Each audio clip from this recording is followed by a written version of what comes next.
창세기 26장 1절에서 6절 말씀입니다. 제가 있는 성경은 구약성경 35페이지 창세기 26장 1절에서 6절, 제가 한 절 읽고 여러분들이 한 절 읽고 다 같이 교독하시겠습니다. 아브라함 때에 첫 홍련이 들었더니 그 땅에 또 홍련이 들며 이삭이 거랄로 가서 블레셋 왕 아비멜렉에게 이르렀더니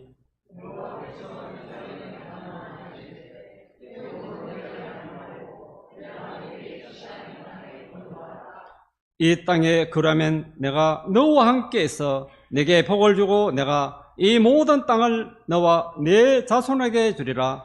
내가 내 아버지 아브라함에게 맹세한 것을 이루어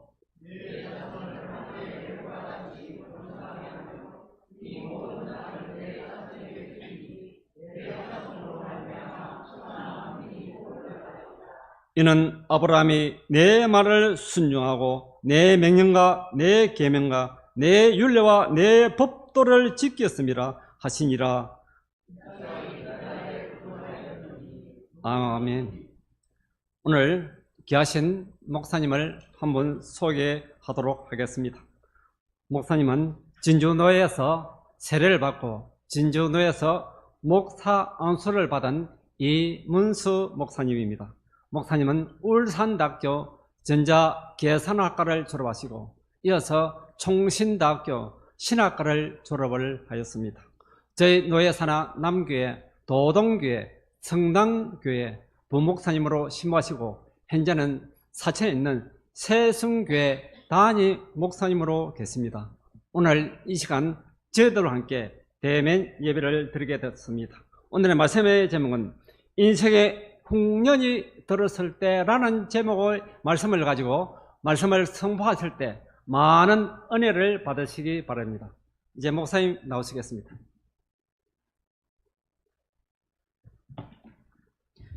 할렐루야. 우리 하나님께 기도하겠습니다. 하나님 아버지 감사합니다. 이 거룩한 곳에 작은 종을 보내셨습니다. 하나님의 섭리하심과 하나님의 계획하심이 있는 줄 믿습니다. 오늘 이곳에 하나님의 뜻만 온전히 이루어지게 해주시고 갈급한 심령으로 하나님의 은혜를 바라는 모든 심령마다 또 우리 반성교회 위에 우리가 기대하고 간구하는 것보다 더 풍성하신 하나님의 은혜가 이곳에 부어지기를 원합니다. 감사드리며 우리 구주 예수 그리스도 이름으로 기도합니다. 아멘. 반갑습니다. 찬양의 은혜가 넘치네요. 교회를 이렇게 가보면 처음 딱 찬양이 시작될 때 그 교회의 분위기나 영적 수준 상태가 어느 정도 파악이 됩니다. 찬양할 때 왜 제 마음이 이렇게 내 속에서 눈물이 나는지 모르겠습니다. 우리 하나님께서 이곳에 먼저 와 계셔서 우리의 찬양을 기뻐 받으셨고 오늘 기뻐 받으신 우리 하나님께서 저와 여러분 지금 많이 기도하고 계신데 기도에 하나님의 풍성하신 은혜가 임할 줄 믿습니다. 아멘. 자, 오늘 설교 제목이 우리 인생의 흉년이 들었을 때입니다. 여러분 흉년이 뭡니까? 결핍입니다. 결핍. 그리고 흉년은 그것을 우리 스스로 해결할 수가 없습니다. 흉년이라고 해서 또 다 같은 건 아니죠. 정도의 차이가 있습니다. 조금 결핍해서 참고 견딜 만한 그런 흉년도 있고 도저히 견딜 수가 없어서 피해서 도망가거나 또 생존 자체가 불가능한 그런 흉년도 있습니다. 근데 오늘 말씀을 보니까 26장의 주인공이 누굽니까? 이삭입니다. 이삭이 누굽니까? 아브라함의 언약의 자녀, 약속의 자녀, 우리의 믿음의 조상의 첫 후손이지 않습니까? 그런데 그 이삭에게도 인생에 흉년이 들었습니다. 이것은 무엇을 뜻할까요? 예수 그리스도를 믿어서 하나님의 자녀 되어지고 구원의 은혜를 입어서 살아가는 저와 여러분에게도 흉년이 반드시 찾아옵니다. 흉년이 다양한 흉년이 있습니다. 건강의 흉년이 있고요. 재정적인 사업적인 흉년이 있고요. 자녀의 흉년이 있고 또 가정의 흉년이 있고 다양한 많은 흉년들이 있습니다. 오늘 우리 인생이 겪어야 될 다양한 흉년 속에서 하나님께서 그 흉년을 헤쳐갈 수 있는 어떻게 또 통과해야 되는지 그리고 그 흉년 속에서 하나님은 또 어떤 은혜들을 예비해 두셨는지 말씀을 통해 깨닫고 은혜 받는 그런 복된 시간이 되기를 축복합니다. 우리 1절 보니까 아브라함 때에 청흉년이 들었던 바로 그 흉년이 또 들었답니다. 흉년이 또 듭니다. 여러분 흉년 한번 들면은 피하면은 그것으로 끝일까요? 계속 옵니다. 또 옵니다. 또 옵니다. 그리고 아브라함 때에 들었던 그 흉년은 어떤 흉년입니까? 우리 믿음의 조상 아브라함이 하나님께서 약속하신 그 땅에 머물지 못하고 애굽으로 도망쳐서 내려갈 수밖에 없는 그런 극심한 흉년입니다. 자, 그러면 이제 이삭은 기로에 놓였습니다.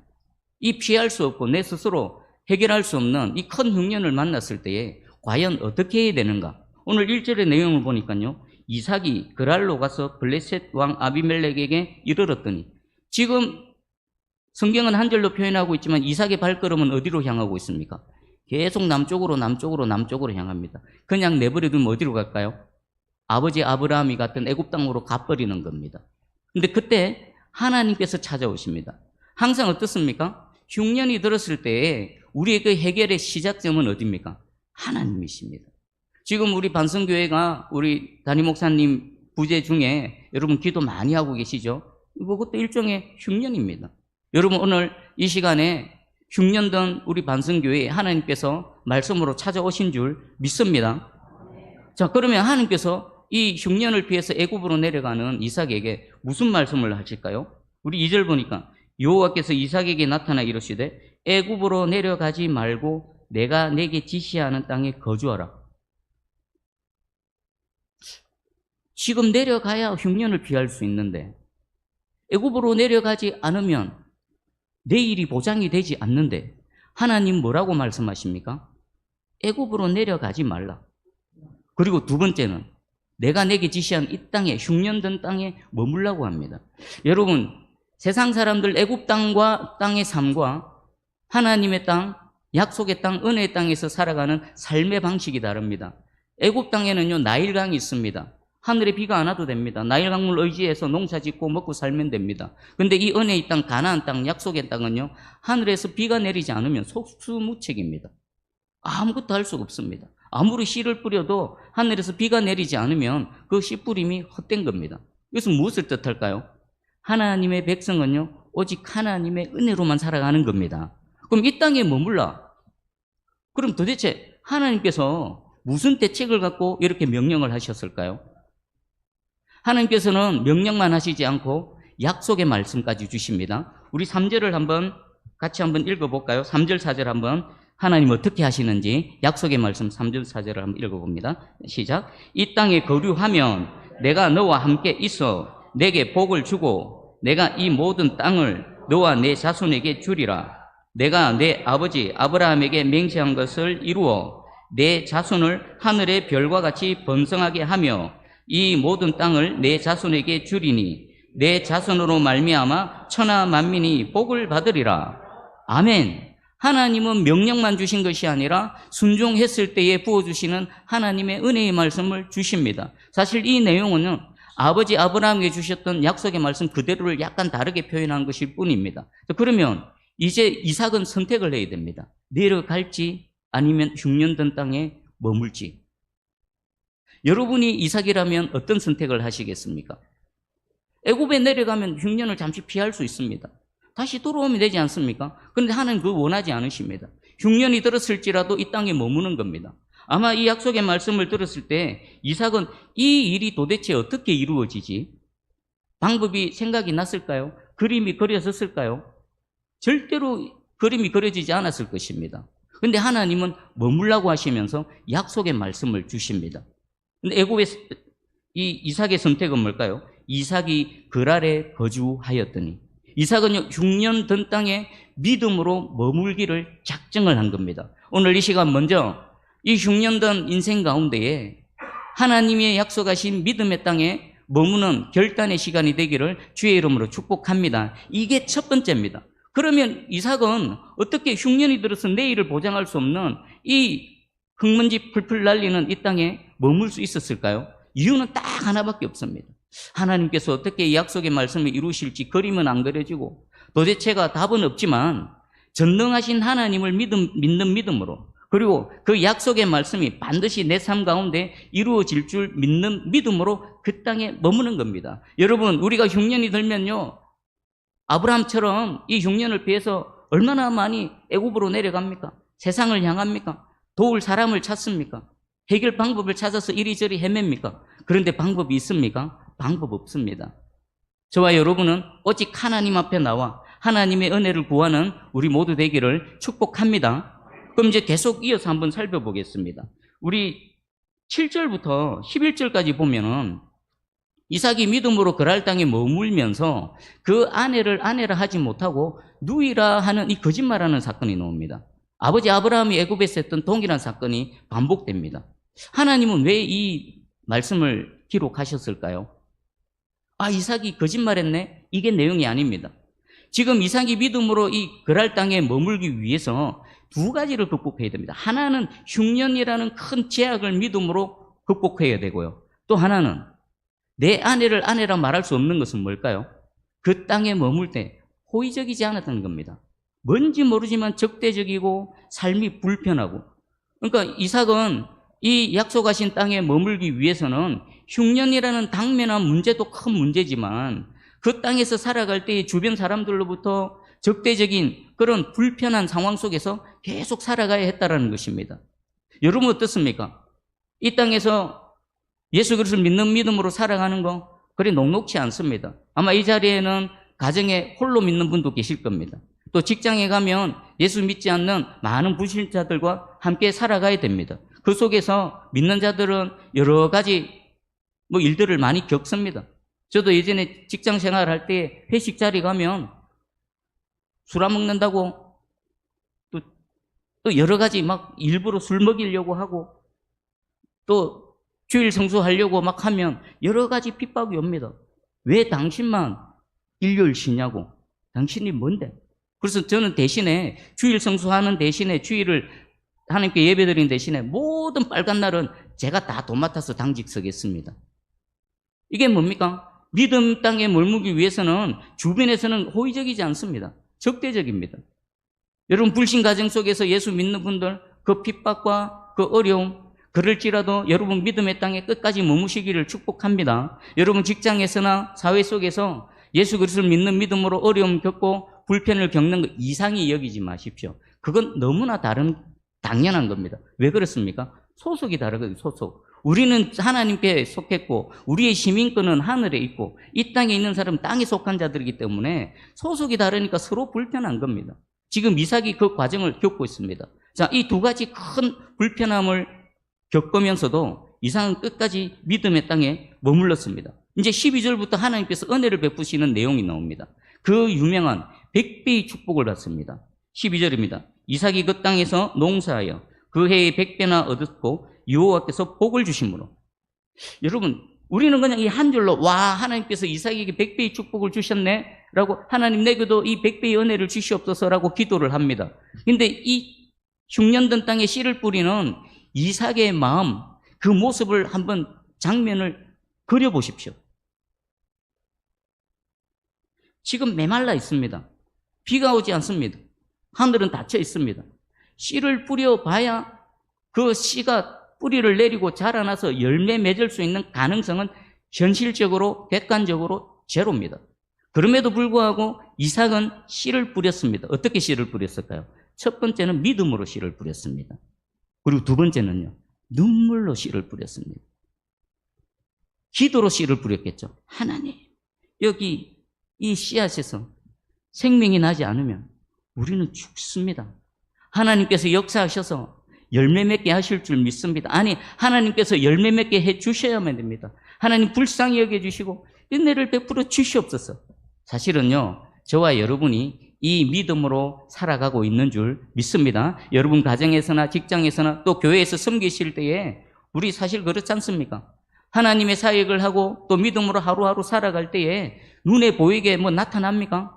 손이 잡힙니까? 손이 잡히지 않습니다. 똑같습니다. 5년 전이나 10년 전이나 똑같은 것 같고 문제는 하나 해결되어지면 또 들이닥치는 것 같고 하나님은 살아계신 하나님이심에도 불구하고 아무리 기도해도 응답하시는 것 같고 내게 침묵하시는 것 같고 그 속에서 살아갑니다. 그럼에도 불구하고 오늘 이 오후 예배 시간에 모든 것 제쳐두고 하나님 앞에 나와 내 하나님 찬양하고 예배드리는 이것이 바로 믿음으로 씨를 뿌리고 눈물로 씨를 뿌리고 있는 줄 믿습니다. 하나님이 외면하실까요? 하나님 절대로 외면하지 않으십니다. 하나님께서는 그 믿음을 보시고 눈물을 보시고 그 간절함을 보시고 하늘에 비를 내려주셔서 100배의 축복을 주시고, 그리고 13절에 그 사람이 창대하고 왕성하여 마침내 거부가 되어. 이게 이삭이 믿음으로 이 땅에 머물러서 하나님께 받던 그 첫 번째 은혜입니다. 자, 그러면 이야기가 여기서 끝나면 얼마나 좋겠습니까? 그런데 하나님의 사람의 삶은요, 여기서 끝나지 않습니다. 이삭이 하나님의 은혜로 큰 복을 받으니까 주변, 안 그래도 적대적인 주변 블레셋 사람들이 이삭을 어떻게 합니까? 시기하고 질투하기 시작합니다. 단순히 시기하고 질투하는 것이 아니라, 우리 15절 보니까 그 아버지 아브라함 때에 그 아버지의 종들이 판 모든 우물을 막고 흙으로 메웠더라. 여러분, 이 당시에 우물이 뭡니까? 생명입니다. 생명. 우물 없으면 못 삽니다. 근데 블레셋 사람들이 그냥 마음으로만 시기하고 질투한 것이 아니라 물리적으로 해를 가하는 겁니다. 우물을 메워버리면 살 수가 없습니다. 생존의 위협을 가합니다. 그리고 블레셋 왕 아비멜렉은 이삭에게 찾아와서 쫓아냅니다. 우리 16절입니다. 아비멜렉이 이삭에게 이르되 내가 우리보다 크게 강성한 우리를 떠나라. 우물을 메워버리고 쫓아냅니다. 그럼 여러분이 이삭이라면 이런 상황에서 어떻게 될까요? 임전무태. 물러설 수 없다. 우리 생존권이 달렸다. 막 싸워야 되지 않습니까? 근데 이삭은요, 아무 말 하지 않고 그냥 그 땅에서 떠나갑니다. 떠나가서 어디로 갑니까? 17절을 보니까 그랄 골짜기입니다. 여러분, 골짜기가 어디입니까? 산입니다. 광야입니다. 골짜기에는 사람이 살 수가 없습니다. 지금 이삭은 왕 옆에 살아가서 사람이 살 수 있는 성읍에서 살고 있었는데, 하나님의 복을 받았는데 그 복이 화근이 되어져서 오히려 사람들로부터 미움을 받고 쫓겨나서 지금 골짜기로 가게 됩니다. 골짜기로 떠나갈 때 이삭의 심정은 어땠습니까? 아마 이랬을 것 같습니다. 하나님, 제가 하나님의 은혜로 이렇게 큰 복을 받았는데 이 복이 화근이 되어져서 지금 살고 있는 터전에서 쫓겨나서 골짜기로 갑니다. 하나님, 어찌해야 됩니까? 골짜기로 갔습니다. 그리고 이 골짜기에서 이삭이 한 게 있습니다. 지금 이 이삭의 삶의 내용은요, 저와 여러분의 삶의 내용입니다. 저와 여러분이 모양은 다르고 정도는 다르지만 동일하게 겪고 있는 일입니다. 여러분, 이런 시기 질투 당하고 그리고 내 삶의 터전이 옮겨져서 막막할 때, 그때 과연 어떻게 해야 될까요? 이삭은 어떻게 했을까요? 우리 18절을 우리 함께 성경에서 18절을 한번 같이 읽어봅니다. 시작. 그 아버지 아브라함 때에 팠던 우물들을 다시 팠으니 이는 아브라함이 죽은 후에 블레셋 사람이 그 우물들을 메웠습니다. 이삭이 그 우물들의 이름을 그의 아버지가 부르던 이름으로 불렀더라. 아멘. 이 막막하고 억울한 상황 속에서 이삭이 선택한 게 뭡니까? 아버지 아브라함이 팠던 우물을 팠더니, 지금은 흙으로 메워져 있었는데 그 우물을 팠더니 그 안에는 뭐가 여전히 있었습니까? 우물, 샘물이 그대로 있었다는 겁니다. 자, 그러면 이게 우리에게 어떻게 적용될까요? 여러분이 이런 상황에 봉착했을 때 우리가 그 아버지 아브라함이 팠던 우물을 파는 것이 우리에게 구체적으로 뭘까요? 여러분 젊었을 때의 신앙생활, 우리 한국 교회가 막 부흥하고 온 처소처소마다 주여 주여 외치던 기도 소리, 믿는 자들이 막 넘쳐났던 그때를 생각해 보십시오. 그 가난하고 아무런 소망 없고 하나님밖에 없었을 때, 주의 은혜가 아니면 도저히 살아갈 수 없는 그때에 우리 믿음의 조상들이 뭐 했습니까? 기도했지 않습니까? 하나님 도와주세요. 아버지 도와주세요. 그리고 그때 뭐에 목숨 걸었습니까? 예배에 목숨 걸었지 않습니까? 밥은 안 먹어도, 내가 직장에는 잘려도 예배에 목숨 걸었지 않습니까? 그리고 그 모든 것들 다 내려놓고 오직 주님 한 분만 바라보며 주님의 기쁨을 위해, 주의 영광을 위해서 우리가 여기까지 달려왔지 않습니까? 그러니까 우리가 우물을 파는 게 뭡니까? 우리 믿음의 선배들이, 그리고 한국 교회가 부흥했던 그 수십 년 전에, 50년 전에, 100년 전에 했던 그 믿음의 선배들이 하셨던 그 일들을 지금 동일하게 반복하면 됩니다. 우리 반성교회 위에 그 아브라함의 우물을 파는 은혜가 있기를 축복합니다. 물이 없는 게 아니라 원래 그 안에 있습니다. 흙으로 메워졌을 뿐입니다. 여러분이 이 말씀 붙들고 기도하면, 예배하면, 하나님을 부르짖고 찾고 은혜를 구하면 그 위에 메워져 있던 흙 먼지들이 다 거쳐지고 항상 있는 그 하나님의 생명수가 터져 나올 줄 확실히 믿습니다. 아멘. 자, 그러면 와, 여기 심지어는요. 19절에 보니까 골짜기에서 샘의 근원을 얻었습니다. 샘의 근원. 그냥 우물이 아니라 샘의 근원을 얻었습니다. 얼마나 대단한 은혜입니까? 근데 여기서 또 끝이 아닙니다. 이 소식이 블레셋 사람들에게 전해졌고 블레셋 사람들이 그 골짜기까지 찾아와서 우물 내놓으랍니다. 이 우물은 우리 우물이야, 내놔라. 그것도 2번씩이나. 그래서 이삭이 말합니다. 그랄 목자들이 이삭의 목자와 다투어 이르되 이 물은 우리의 것이라 하며 이삭이 그 다툼으로 말미암아 그 우물 이름을 에색이라 하였으며 또 21절입니다. 또 다른 우물을 봤더니 그들이 또 다툼으로 그 이름을 신나라 했다. 2번이나.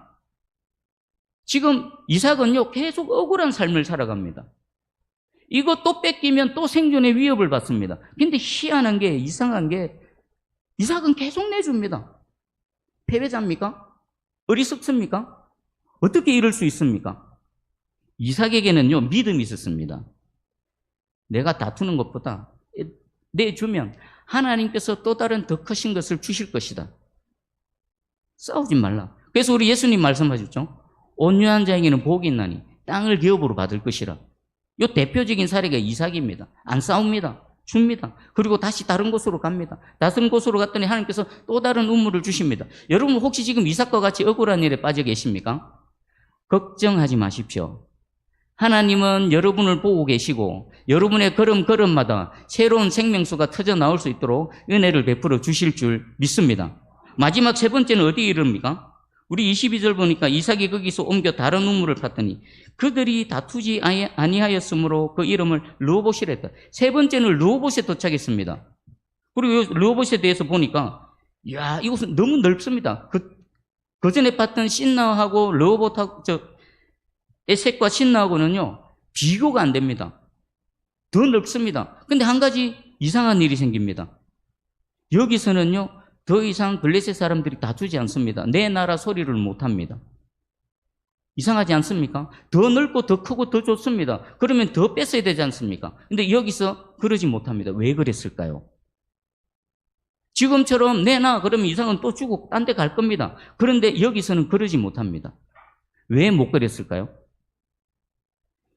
그들은 지금까지는 이삭만 봤던 겁니다. 근데 지금 여기서는 누가 보인 겁니까? 이삭과 함께 하시는 하나님이 보인 겁니다. 생각을 해보십시오. 이 우물을 하나 파는 게 쉽습니까? 아마 이 블레셋 사람들은 평생에 그렇게 우물을 원해서 땅을 파도 우물 하나 평생에 얻지 못하는 사람들이 수두룩했을 것인데 이 이삭은 파기만 파면 우물이 나옵니다. 쫓아내서 골짜기로 갔더니 골짜기에서도 샘의 근원을 얻습니다. 신기했겠죠? 의아해했겠죠? 그런데 이 르호봇을 만나는 순간 누가 보였죠? 이삭과 함께 하시는 하나님이 보인 겁니다. 그리고 그 이후의 내용을 보면요. 이제 감히 이삭을 건들지를 못합니다. 이삭이 무서워서가 아니라 이삭과 함께 하시는 하나님이 두려워서 더 이상 이삭에게 어찌하지 못합니다. 그리고 그 밤에 이삭은요, 브엘세바에서 하나님을 만나게 됩니다. 여기 전체 내용 중에서 하나님이 2번째 등장합니다. 첫 번째 흉년 만나서 애굽으로 내려가는 이삭에게 찾아오셔서 내려가지 말라, 머물라. 내가 이런 약속을 은혜의 말씀을 준다. 믿음으로 머물렀고 지금 여기까지 왔습니다. 그랬더니 이제 르호봇을 지나 브엘세바에 이르러서 하나님 다시 나타나셨습니다. 그러면 지금 흉년을 만나서 이 르호봇과 브엘세바까지 오는 모든 여정은 사실상 무엇이었을까요? 우연이었을까요? 하나님의 섭리하심입니다. 흉년 만난 것도 하나님의 섭리입니다. 믿음으로 그 땅에 머무나 안 머무나 하나님 다 알아보신 것입니다. 그리고 억울한 일을 당하고 적대적인 환경 속에서 하나님 그 상황을 허락하신 것도 하나님의 섭리하심 속에 있는 겁니다. 우리의 믿음을 한번 달아보시는 겁니다. 그럼에도 불구하고 믿음으로 머물 때 우리를 보실 때 하나님 얼마나 기쁘시겠습니까? 야, 네가 진짜 나를 믿는구나. 네가 진짜 나를 사랑하는구나. 그리고 블레셋 사람들에게 의해서 시기 질투당해서 쫓겨나는 거, 그거요.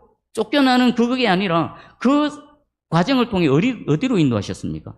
샘의 근원으로 인도하신 겁니다. 거기서 또 뺏겼더니 뺏김에서 끝나는 것이 아니라 하나님께서는 그 억울한 과정을 통해 어디까지요? 르호봇까지 인도하시고 브엘세바까지 인도하셔서 마침내 하나님 그 밤에 나타나셔서 네가 잘 견뎠다. 네가 잘 통과했다. 르호봇과 브엘셰바의 은혜까지 이르게 하신 것입니다. 여러분 지금 이 말씀을 쭉 듣는 중에 여러분의 신앙의 여정이 어디에 와 계십니까? 흉년 들어서 지금 계속 그 흉년의 땅에 있으십니까? 아니면 100배의 축복을 이미 입으시고 통과하고 계십니까? 100배의 축복을 입었지만 또 뭔가 시기질투 당하고 있으십니까? 셈의 권한을 얻었지만 또 다른 다툼 속에서 억울한 일을 당하고 계십니까? 그거요, 우연 아닙니다. 그들이 악해서 그런 게 아닙니다. 하나님은 그 모든 과정을 통해서 어디까지 인도하신다고요? 르호봇을 지나서 브엘셰바까지 인도하시는 하나님의 손길인 줄 믿습니다. 이삭은 이 과정을 개척했죠. 근데 하나님께서는 기록하셔서 우리에게 알려주십니다. 그러면 우리가 각자가 어느 지점에 있는지는 각자 다 다를 겁니다. 근데 공통점 하나는 있습니다. 아, 그거 하나님이 하시는 거구나. 하나님이 인도해 가시는구나. 그러면 어떻습니까? 내 마음에 평안이 생길 줄 믿습니다. 대적들이 아무리 일어나고 나보다 힘이 강해서 내게 소중한 것을 빼앗아가는 그 순간일지라도 그것도 하나님의 과정 속에 있구나. 하나님 더 좋은 곳으로 나를 인도해 가시는구나. 이 말씀이 깨달아지고 이 말씀의 주인공이 되시기를 축복합니다. 제 삶을 잠시 나누겠습니다. 저는 지금 목회자가 되어서 말씀을 전하고 이렇게 있지만 저는 그렇게 신앙 경력이 길지 않습니다. 2002년 그 월드컵 때의 첫 교회에 발을 들였습니다. 우리 어머님이 오래 기도하셨습니다. 함께 기도하시는 우리 진주교회 전 모교회입니다.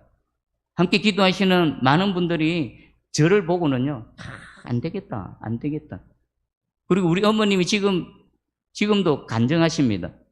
저 불쌍한 인생 그냥 예수 믿고 구원받기만 해주세요. 기도할 때 하나님 제발 예수 믿고 구원받기만 해주세요. 그랬더니 하나님은 예수 믿고 구원받게 하신 것을 지나서 뭐가 되게 하셨습니까? 말씀 전하는 목회자가 되게 하셨습니다. 그리고 2004년도 진주교회에서 세례를 받고 2005년도에 우리 사랑하는 아내를 교회에서 고등부 섬기고 찬양대 섬기다가 만나서 2006년도에 결혼하고 곧바로 신대원 준비를 해서 2008년도 신대원 입학했습니다. 그때 제 나이가 40이었습니다. 그리고 2011년도에 졸업하고 2012년도에 목사 안수를 받고 지금 여기까지 오게 된 겁니다. 사역지도 마찬가지입니다. 진주 남교에서 시작해서 진주 성남교회, 그리고 또 김해 동창교회, 그리고 도동교회, 그리고 지금 세순교회에서 9년째 지금 사역을 하고 있습니다. 저는 이 과정이 훤히 보입니다. 아, 그때가 나의 하나님께서 내게 100배의 축복을 주신 바로 그때구나. 그때 셈의 권한을 주신 바로 그때구나. 저는 어디쯤 와 있을까요? 저는 지금 에색과 신나를 지나고 있습니다. 저는 이 말씀 붙들고 하나님께 날마다 기도합니다. 하나님, 내게도 르호봇을 지나 브엘셰바에 이르게 하여 주시옵소서. 많은 어려움이 있고, 제가 세순교회 유임식 할 때 김동근 목사님이 설교를 하셨습니다. 그때 본문이 뭔지 아십니까? 모세 미대한 광양 40년이었습니다. 김동근 목사님 눈에는요, 제 삶이 제 사역이 눈에 훤히 보였던 겁니다. 40년 광야 생활이구나. 모세가 40년 동안 처박혀서 광야에서 만들어가는 그런 시간을 보낼 것인데 잘 견디라는 이런 말씀이었습니다. 그때는 그게 무슨 뜻인지 몰랐습니다. 지금은 새록새록 생각이 납니다. 하나님, 모세의 40년 광야 세월 지나서 하나님이 이제 새롭게 쓰임받는 이 르호봇과 브엘셰바의 은혜를 내게 베풀어 주시옵소서. 날마다 기도하고 있습니다. 여러분 지금 반성교회도 이제 새로운 담임 목회자를 또 모시고 새롭게 시작하려고 합니다. 여러분 이 반성교회 위에도요, 에색과 신나를 지나 이 르호봇과 브엘셰바의 새로운 은혜가 활짝 펼쳐지기를 주의 이름으로 축복합니다. 여러분 지금 기도하고 간구하고 눈물을 흘린 그 모든 것들 우리 하나님은 다 보고 계시고 다 아십니다. 여러분이 기도한 것보다 더 풍성하신 하나님의 은혜로 여러분 이 반성교회와 여러분의 기도 가운데 부어주실 줄 확실히 믿습니다. 여러분 개인 중에는 또 어디에 와 계십니까? 하나님이 이 여정으로 우리를 끌고 가십니다. 불안해하지 마시고 억울해하지 마시고 두려워하지 마시고 무서워하지 마시고 염려치 말고 주님 꼭 붙들고 믿음의 땅에 머물러 있으시기를 축복합니다. 그럼 나머지는 누가 하십니까? 하나님이 다 행해 가십니다. 주가 행하십니다. 주가 일하십니다. 이 은혜 가운데 이 말씀이 저와 여러분 또 반성교회를 모든 사역과 삶을 통해서 말씀이 참이고 말씀이 살아서 역사하심을 보여주는 그런 증거, 정인이 되기를 주의 이름으로 축복합니다. 아멘. 자, 그럼